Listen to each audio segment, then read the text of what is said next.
السلام علیکم ورحمۃ اللہ وبرکاتہ۔ کڑوی باتیں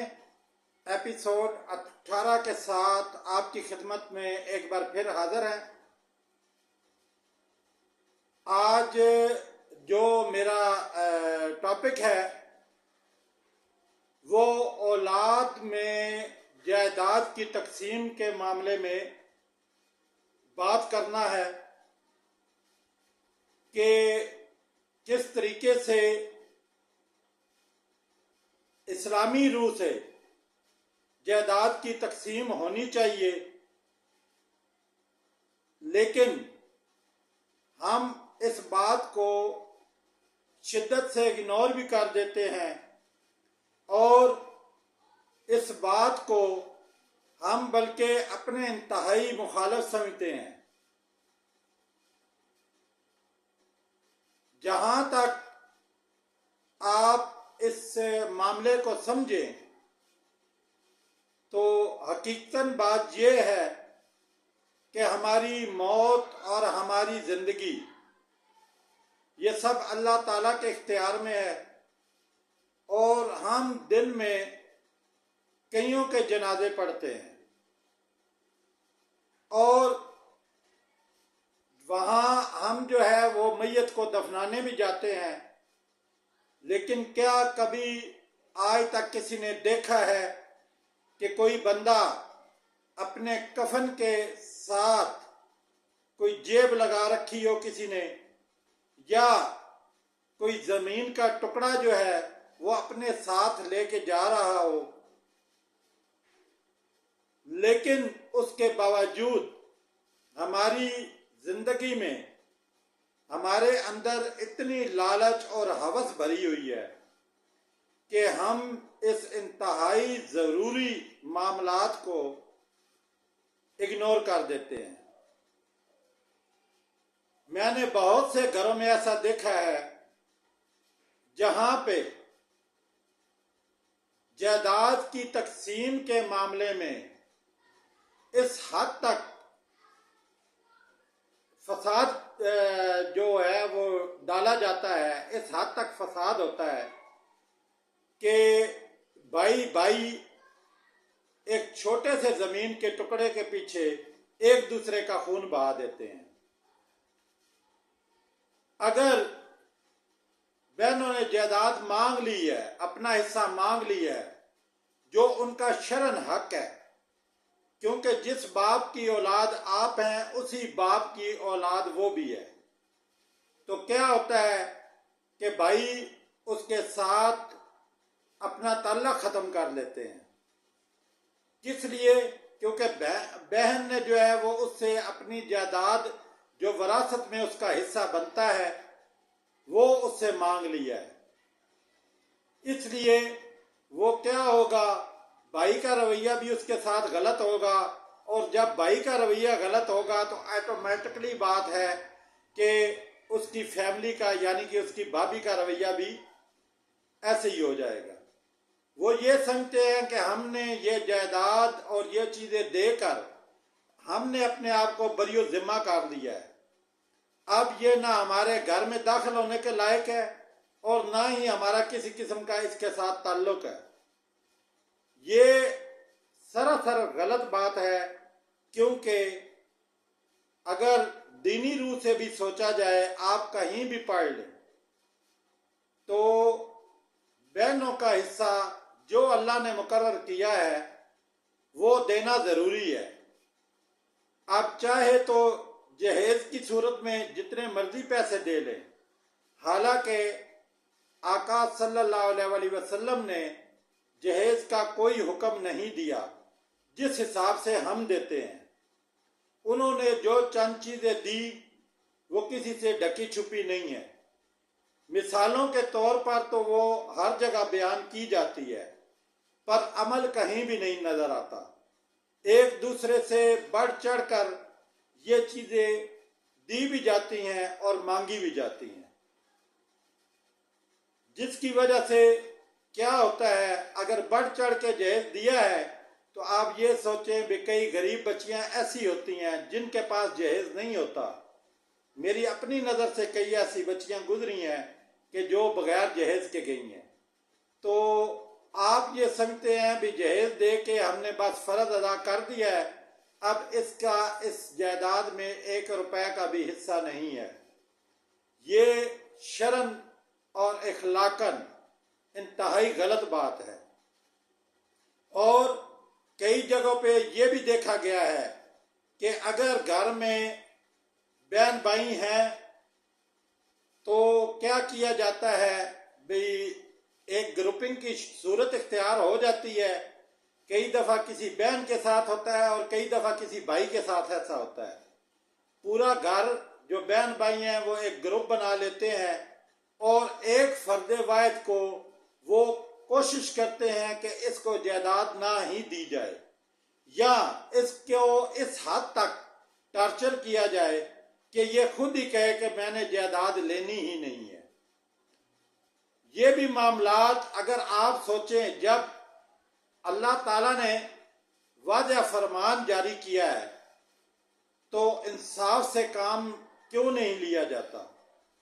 کیا ہم نے یہ جائیدادیں اپنے ساتھ لے کے جانی ہیں؟ کیا کبھی کسی کو دیکھا ہے آپ نے کہ کوئی بھی بندہ قبر میں اپنے ساتھ اپنی جائیداد لے کے گیا ہو، اپنا پیسہ لے کے گیا ہو، زیورات لے کے گیا ہو؟ کبھی دیکھا ہے آپ نے کسی کو؟ وہاں پر تو صرف کفن کی چند چادریں ہوتی ہیں اور انسان خود ہوتا ہے، اور اس حد تک بے بس ہوتا ہے کہ وہ قبر میں اتارے جانے کے لیے بھی دوسرے انسانوں کا محتاج ہوتا ہے. تو میں آپ سے گزارش کروں گا کہ یہ معاملہ انتہائی سنگین اور سمجھنے والا ہے کہ برائے مہربانی اپنی زندگیوں میں ہی جو آپ نے معاملات طے کرنے ہیں وہ کر لیں، کیونکہ آپ اچھی طرح جانتے ہیں جو آج کل موت کا سسٹم چل رہا ہے وہ آپ کے سامنے ہے. اچانک موت بالکل عام ہے، جو قرب قیامت کی نشانیوں میں سے بھی ایک نشانی ہے کہ اچانک موت ہوگی. اچانک موت جو ہے وہ بڑھ جائے گی، اس کی تعداد بڑی بڑھ جائے گی. تو ہم دن میں کئی ایسی جو اموات دیکھتے ہیں کہ ہم یہ سوچتے رہ جاتے ہیں کہ یہ تو بندہ کچھ دیر پہلے ہی میرے ساتھ ملا ہے، اس نے میرے ساتھ چائے پی ہے، یہ میرے ساتھ کھانا کھا کے گیا ہے، اس نے میرے ساتھ نماز پڑھی ہے. لیکن کیا ہوتا ہے، گھر پہنچنے سے پہلے یا پہنچتے ہی بندے کا جو ہے وہ بلاوا آ جاتا ہے اور اس کو ایک پل کا بھی موقع نہیں ملتا کہ وہ کسی قسم کی اپنی جو ہے وہ وصیت یا نصیحت کوئی کر سکے. اس کے علاوہ اور بھی میں نے کئی گھروں میں ایسا دیکھا ہے کہ بھائی جو ہے وہ ایک دوسرے کی جائیدادوں پہ قبضے کرنے کے چکر میں ہوتے ہیں کہ کسی طرح سے اس بندے کو اس حد تک کیا جائے یا اس بندے کو کوئی ایسا فارمولہ لگایا جائے کہ اس کی جائیداد میرے پاس آ جائے. آپ یہ سوچیں، کبھی آپ ان ساری جائیدادوں کو پیسوں کی صورت میں دیکھیں تو آپ یہ سوچیں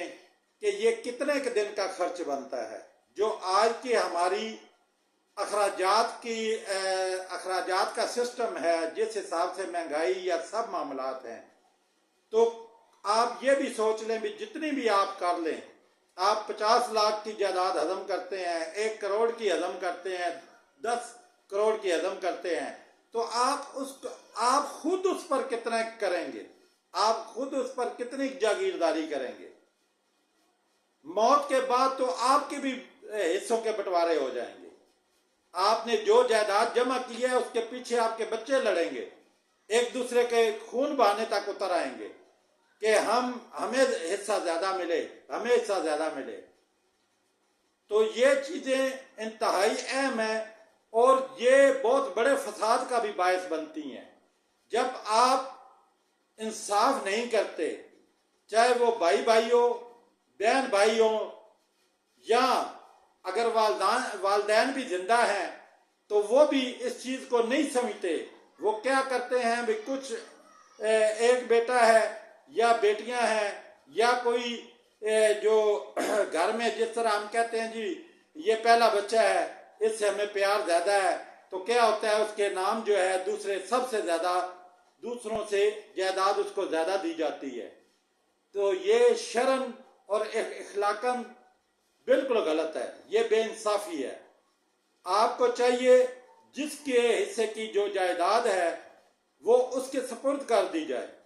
تاکہ وہ اپنے معاملات کو اپنے لحاظ سے ہینڈل کر سکے. اگر آپ خود کو سمجھتے ہیں کہ میں بہت ذہین ہوں یا سمجھتے ہیں بھی بہنیں سمجھتی ہیں بھی ہم بہت زیادہ چالاک اور ذہین ہیں، ہمارے بھائی جو ہے وہ اپنا صحیح سمجھ بوجھ والے نہیں ہیں، تو اگر وہ صحیح سمجھ بوجھ والے نہیں ہیں تو پھر وہ آپ کے سارے معاملات کو سنبھالتے کیسے ہیں؟ آپ ان سے زیادہ عقل مند ہو گئی ہیں. یا کئی جگہوں پہ یہ بھی دیکھا گیا ہے کہ اس طریقے سے معاملات کو ڈسٹرب کیا جاتا ہے کہ اولاد آخری دنوں تک یعنی کہ وہ اپنے بوڑھے ہونے تک ان کو جو جائیداد ان کے لیے چھوڑی گئی ہوتی ہے وہ اس کا کوئی فائدہ نہیں اٹھا سکتے. اس جائیداد کے بنانے کا کیا فائدہ اگر اولاد جو ہے وہ اس کو یوز ہی نہ کر سکے. تو یہ ان معاملات کو بڑے ہی احتیاط کے ساتھ اور انصاف کے ساتھ سمجھنے والی بات ہے. ہر بندے کا ہر گھر کا ایک اپنا میٹر ہے، اپنا معاملہ ہے، وہ اس طریقے سے اپنے آپ کو چلاتا ہے، اس کے اپنے الگ خواب ہیں، اپنا الگ معاملات ہیں. تو میں یہی آپ کو سمجھانا چاہوں گا کہ برائے مہربانی جو بھی جائیداد کے معاملات ہیں ان میں کبھی بھی بے انصافی نہ کیا کریں، کیونکہ بے انصافی یہ نہیں ہے. آپ یہ سوچیں، ویسے تو آپ سوچتے ہیں کہ میری اولاد اکٹھی رہے، میری اولاد ایک دوسرے کے دکھ درد میں شامل ہو، لیکن آپ جب بے انصافی کرتے ہیں اور ایسے گروپ بندیوں میں ہو جاتے ہیں تو کیا ہوتا ہے؟ پھر آپ اپنے ہاتھوں سے اپنی اولادوں کو توڑ دیتے ہیں اور پھر آپ چاہتے ہیں کہ یہ میری اولادیں اکٹھی بیٹھ جائیں. ان کے اندر اتنی دشمنیاں پیدا ہو جاتی ہیں کہ وہ ایک دوسرے کو دیکھنا گوارا نہیں کرتے. پھر اس چیز کا پچھتاوا ہوتا ہے لیکن وقت ہاتھ سے نکل چکا ہوتا ہے. تو میں آپ کو یہ بات سمجھانے کے لیے آج میں نے جو ہے یہ جو ٹاپک ہے وہ اپنے لیے رکھا ہے، کیونکہ مجھے ایک دو ایسے لوگ ہیں جنہوں نے اسپیشل مجھے اس بات پہ کہا ہے کہ آپ جو ہے اس معاملے پر بھی بات کریں، کیونکہ یہ معاملہ آج کل سب سے زیادہ ہے. لوگ کیا کرتے ہیں، لوگ جناب جی جائیدادوں پہ قبضے کر کے بیٹھے ہوئے ہیں، ایک دوسرے کی جائیدادوں پہ بیٹھ جاتے ہیں، ذلیل کرتے رہتے ہیں. وہ جیتے ہوئے کسی کو پانی پلا کے راضی نہیں ہوتے اور مرنے کے بعد ماربل لگانے شروع کر دیتے ہیں قبروں پہ. جی آپ اس کی قبر پہ ماربل لگا دیں، یہ تو ہمارا بڑا بھائی ہے، یہ ہمارا چھوٹا بھائی ہے، یہ ہمارا پیارا بھائی ہے، یہ ہماری پیاری بہن ہے. ماربل لگنے شروع ہو جاتے ہیں اور زندگی میں یہ حالات ہوتے ہیں کہ اگر وہ بیماری میں پڑی ہے یا پڑا ہے تو اس کو کوئی پوچھ کے راضی نہیں ہوتا. اگر اس کو ضرورت ہے، دیکھیں جائیداد جو بنائی جاتی ہے وہ ضرورت کے لیے بنائی جاتی ہے، صرف اور صرف اس لیے نہیں بنائی جاتی یہ میرے باپ کی نشانی ہے، یہ میرے دادا کی نشانی ہے، یہ میرے فلاں کی نشانی ہے، ہم نے اس کو بیچنا نہیں ہے، ہم نے کرنا نہیں ہے. آپ یہ سوچیں کہ جائیداد بنائی کس لیے جاتی ہے؟ سہولت کے لیے بنائی جاتی ہے یا وہ صرف اور صرف دیکھنے کے لیے بنائی جاتی ہے کہ یہ ہم نے محل کھڑا کر لیا ہے، اب اس کو کسی صورت میں نہیں بیچنا، اس کے پیچھے چاہے 50 بندے مر جائیں. پھر آپ سوچیں اس زمین کا کیا فائدہ؟ کیا آپ کو گارنٹی ہے کہ آپ اس جائیداد پہ امر ہو کے رہیں گے؟ آپ کو اس چیز کا پتہ ہے کہ موت لازم ہے، موت کسی وقت بھی آ سکتی ہے، کوئی اس کا ٹائم مقرر نہیں ہے. اس کو وہ نہ بچوں کو دیکھتی ہے، نہ جوان کو دیکھتی ہے، اور نہ ہی بوڑھے کو دیکھتی ہے، نہ تندرست کو دیکھتی ہے اور نہ ہی کسی مریض کو دیکھتی ہے۔ وہ صرف یہ دیکھتی ہے کہ اللہ کی طرف سے حکم اس بندے کا آ گیا ہے۔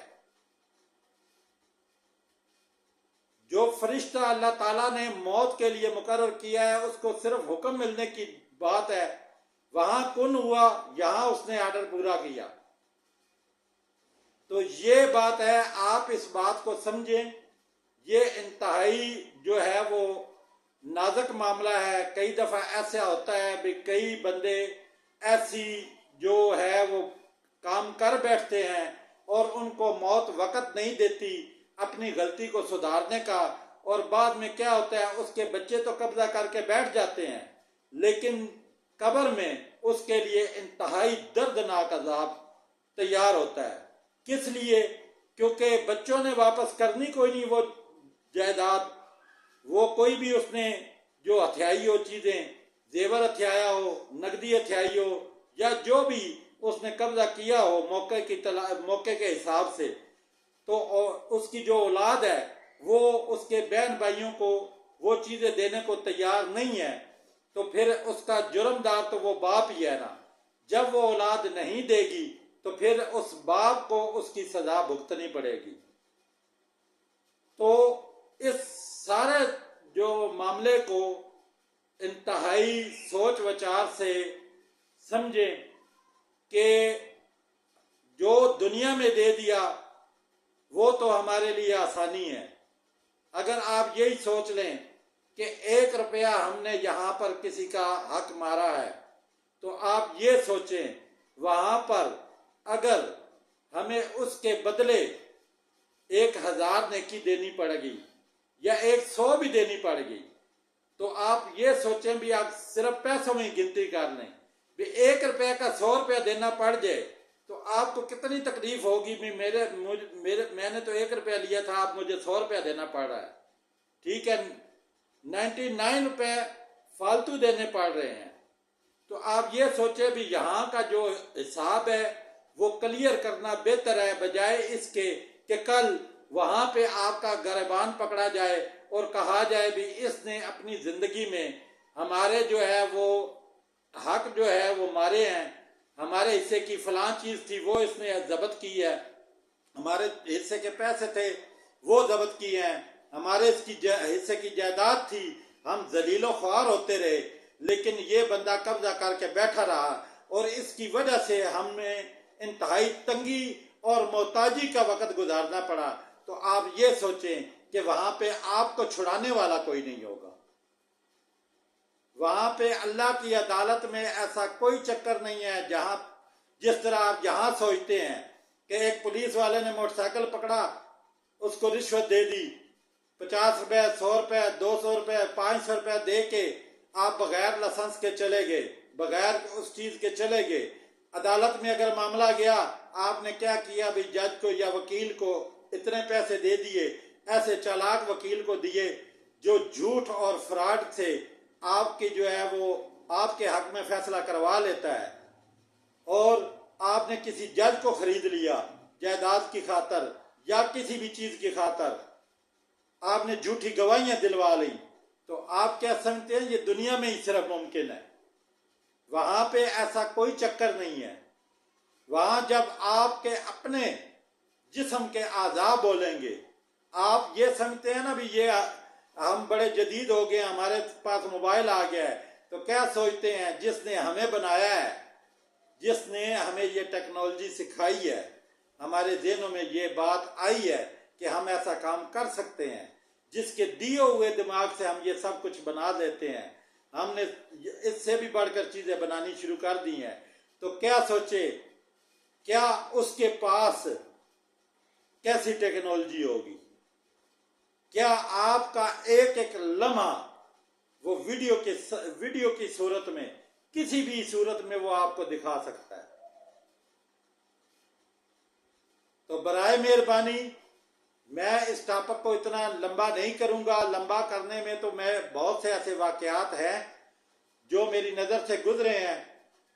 جن میں ایسے معاملات ہوئے ہیں بھی بیٹیوں کو حصے نہیں دیے گئے، یہ سمجھ لیتے ہیں کہ جی بیٹی اصل میں ڈرتی ہوئی حصہ نہیں مانگتی۔ بیٹی کیوں ڈرتی ہوئی حصہ نہیں مانگتی؟ اس کو پتہ ہے میں نے بھائیوں سے حصہ مانگا تو پھر میرا تو اس گھر میں آنا جانا ہی ختم ہو جائے گا، بھائی مجھ سے رشتہ داری ختم کر لے گا۔ بیٹیاں تو اس چکر میں حصہ نہیں مانگتی، اور آپ بڑے خوشی سے کہتے ہو جی میری بہن نے مجھے معاف کر دیا، حالانکہ ایسا کوئی چکر نہیں ہے۔ جائیداد کی معافی کا تصور ہی نہیں ہے، وہ تو دینی ہے۔ آپ یہ سمجھ لیتے ہیں بھی میری بہنیں نہیں مانگ رہی تو انہوں نے مجھے معاف کر دیا۔ یہ اسی صورت میں ہے جب تک آپ نے ان کا حصہ ان کو نہیں دینا۔ آپ یہ سوچیں وہ صرف اس لیے نہیں مانگ رہی، بھی حصہ مانگ لیا تو پھر اس گھر سے ہمارا ناتا ختم ہو جائے گا۔ ماں باپ کے جانے کے بعد یہ جو بھائی ہیں انہوں نے ہمیں اس گھر میں قدم بھی نہیں رکھنے دینا کہ تو نے اپنا حصہ لے لیا ہے، اب تیرا ہمارے ساتھ کوئی تعلق نہیں، کوئی واسطہ نہیں ہے۔ تو برائے مہربانی اپنے معاملات کو اپنی زندگیوں میں سلجھائیں، کیونکہ یہ ایسا ہو جاتا ہے کہ آپ اپنی طرف سے جتنی بھی اولادوں کی اچھی تربیت کر لیں، آپ یہ نہیں کہہ سکتے کہ آپ کے کس بچے کی نیچر کیسی ہے اور کیسی ہوگی، آپ کبھی بھی نہیں سمجھ سکتے۔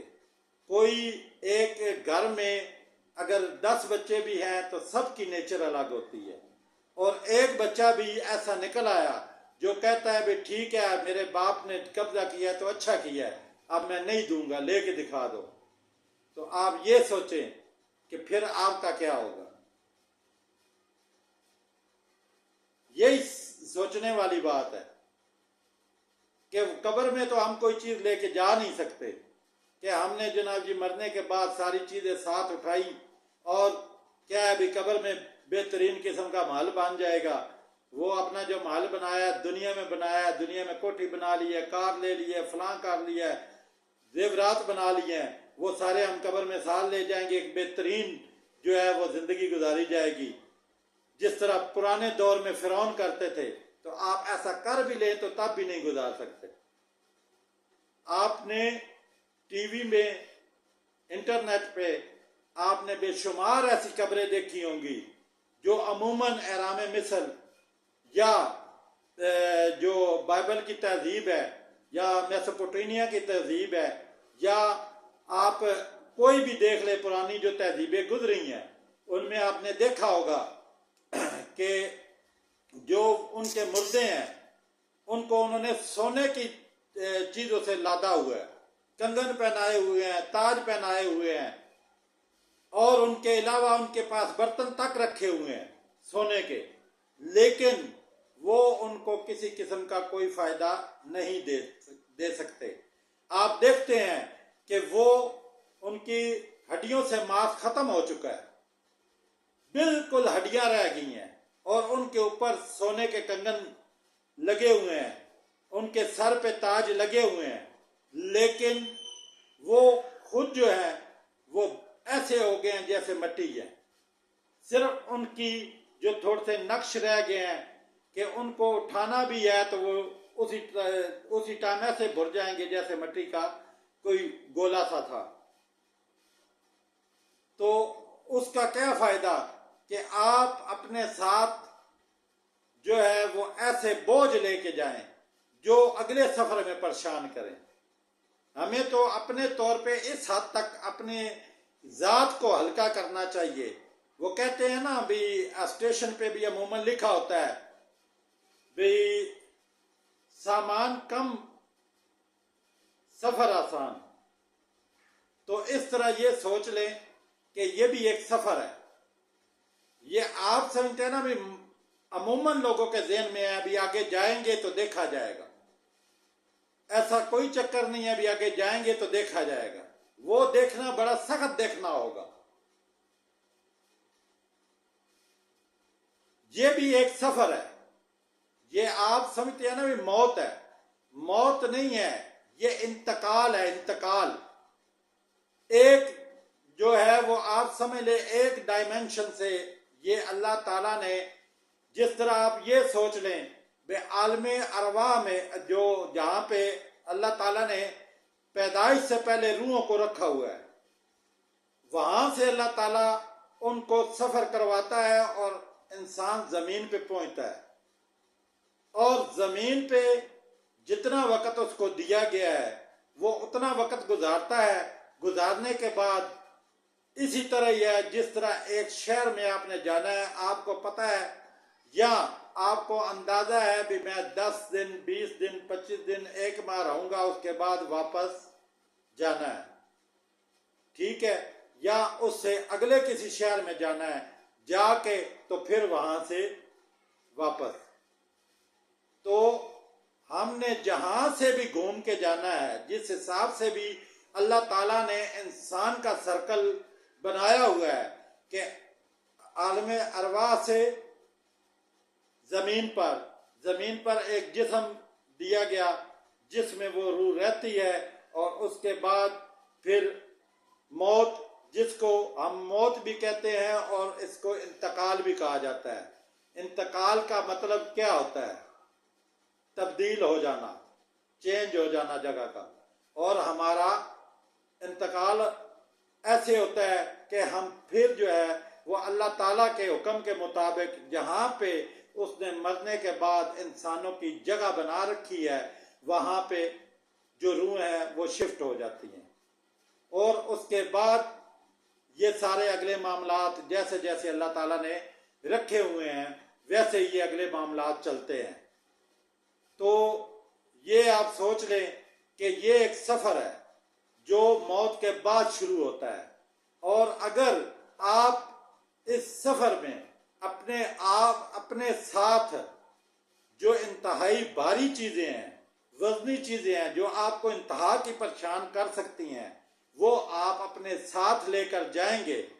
تو آپ خود سوچ لیں کہ وہ سفر آپ کے لیے کتنا اذیت ناک ہوگا۔ حساب کا دن تو آئے گا ہی آئے گا، وہ ایک بات کا جو ہے پروسیجر ہے، لیکن اس سفر میں اگر آپ کے لیے انتہائی کٹھن اور انتہائی اذیت والا ہو تو یہ انتہائی غلط چیز ہے۔ کیوں؟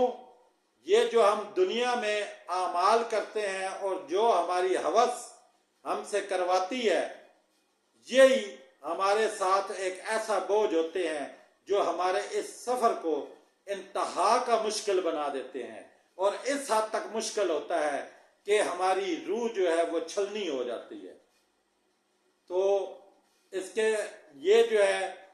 معاملہ انتہائی جو اس پر غور و فکر کریں، جن بہن بھائیوں نے، جن ماں باپ نے آپس میں انصاف کے ساتھ تقسیمات کی ہیں، آپ ان کو ساری زندگی ایک جگہ پہ بیٹھے ہوئے دیکھتے ہیں، اور جنہوں نے انصاف کے ساتھ معاملات نہیں کیے وہ پھر اسی طرح ایک دوسرے سے دور ہو جاتے ہیں کہ جیسے وہ ایک دوسرے کے بہن بھائی نہیں، ایک دوسرے کے دشمن ہیں۔ تو بہتر یہی ہے کہ چند پیسوں کی خاطر اپنے بہن بھائیوں کو جو ہے وہ غلط نہ کہیں، اپنے بہن بھائیوں کو جو ہے وہ ان کے حق سے محروم نہ کریں، کیونکہ اگر ایسا ہوگا تو دنیا میں بھی خرابی ہے، فساد ہے، اور آخرت تو پھر سخت ہے ہی ہے۔ جب کسی کا حق ماریں گے تو پھر وہاں کا حساب بھی بڑا سخت دینا پڑے گا۔ تو اس لیے ان باتوں کو سمجھیں اور اپنے معاملات اپنی موت آنے سے پہلے ہی کلیئر کر لیں، تاکہ بعد میں ایسا کوئی مسئلہ نہ ہو جس کو سلجھایا نہ جا سکے، کیونکہ موت کے بعد سارے چیزیں ختم ہو جاتی ہیں، انسان کا اختیار دنیا سے بالکل ختم ہو جاتا ہے، کسی قسم کا انسان کا اختیار نہیں رہتا، یہاں تک کہ وہ اپنی انگلی سے اپنے جو ہے وہ جسم کو بھی ٹچ نہیں کر سکتا۔ تو کیا ہی بہتر ہو کہ انسان جو ہے وہ اپنے دنیا کے معاملات انصاف کے ساتھ دنیا میں ہی کر جائے، تاکہ اگلے سفر میں کوئی ایسی پریشانی نہ ہو، اور نہ ہی جب اللہ تعالیٰ کے سامنے ہماری پیشگی ہو تو وہاں پہ ہم شرمندہ نہ ہوں کہ ہم وہاں پہ تو جو کر کے آئے ہیں اب یہاں پہ کیا حساب دیں۔ تو آپ لوگوں سے گزارش ہے کہ اس بات کو سمجھیں اور انصاف کے ساتھ چلیں۔ انصاف ہی فساد کو ختم کر سکتا ہے۔ جب انصاف ہوتا ہے تو انصاف کے بنا فساد ختم نہیں ہو سکتا، فتنے ختم نہیں ہو سکتے۔ ہمارا آج کا جو پروگرام ہے یہیں پہ ختم ہوتا ہے۔ اس کے ساتھ ہی میں آپ سے اجازت چاہوں گا۔ اللہ نگہبان۔